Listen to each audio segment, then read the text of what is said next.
En plein discours, le président fait un AVC.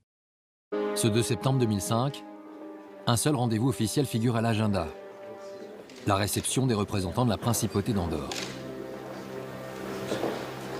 À 17h15, dans la salle des fêtes, le président entame la lecture de son discours. Monsieur le syndic général, monsieur le ministre, mesdames et messieurs les ambassadeurs, accrédités en Andorre. Très vite, le chef de l'État paraît perdu. Cet étonnant petit pays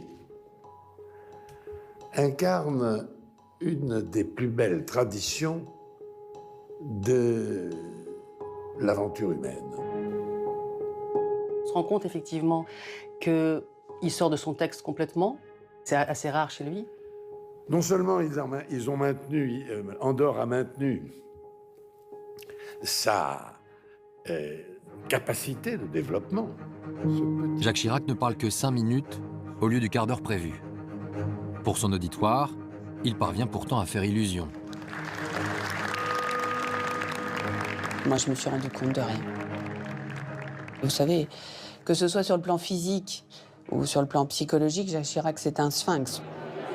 Bonjour, messieurs. Je salue les autorités andorranes. Bonjour, chère madame. Il s'attarde un petit peu, pas autant que d'habitude effectivement, mais il s'attarde un petit peu à saluer les uns et les autres et il repart dans son bureau. On se dit, bah voilà, il y a peut-être un rendez-vous téléphonique international qui n'était pas prévu à l'agenda. En réalité, c'est son épouse en déplacement en province que le président appelle. Il m'a dit, je ne sais pas ce que j'ai, mais je lis, mais je ne comprends plus ce que je lis. Alors je lui ai dit tout de suite à l'hôpital, immédiatement à l'hôpital. Comme Bernadette Chirac, le médecin de l'Élysée comprend que la situation est très inquiétante. En toute discrétion, accompagné d'un seul gendarme, le chef de l'État est aussitôt conduit au Val-de-Grâce.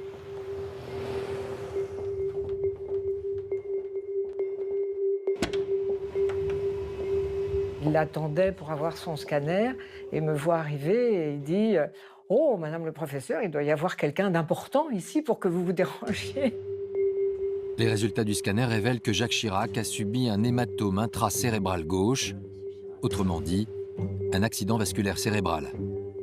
Il doit rester sous surveillance à l'hôpital. Il me téléphone pour me dire « Voilà, tu peux pas, faudra sans doute que je reste une nuit à l'hôpital, mais bon... Non, viens pas ce soir, non, genre, là, je veux pas qu'on me foute la paix, je préfère me coucher, et puis t'as qu'à venir demain matin. » Rien de cet échange ne m'alerte, ne m'inquiète, ne me tracasse.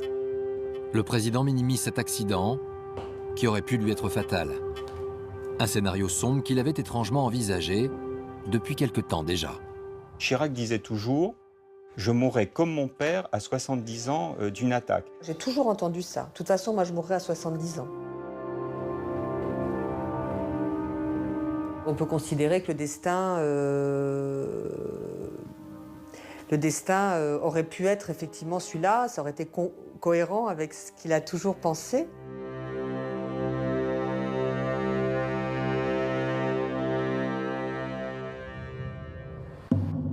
À 11h, un communiqué officiel des médecins du Val-de-Grâce est adressé à la presse.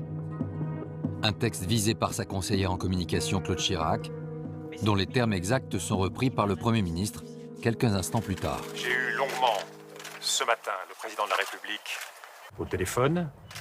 Comme vous le savez, il a eu hier soir un petit accident vasculaire ayant entraîné un léger trouble de la vue.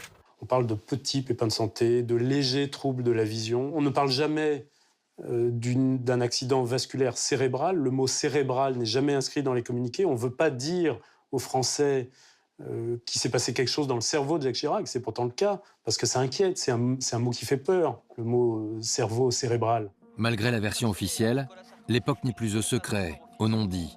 Dans la classe politique, on s'interroge déjà sur l'état de santé réel du chef de l'État. On apprend qu'il y a un pépin de santé. Mais qu'est-ce que c'est exactement? Quelles sont les conséquences? Comment est-ce que le président de la République va s'en remettre? Tout au long de la semaine qui suit, les bulletins se veulent tous sans surprise, rassurants. Mais il est impossible de voir ou d'entendre Jacques Chirac. Il est contraint au silence, tenu à distance. Il est enfermé dans cette petite chambre, comme un lion en cage, il n'en peut plus.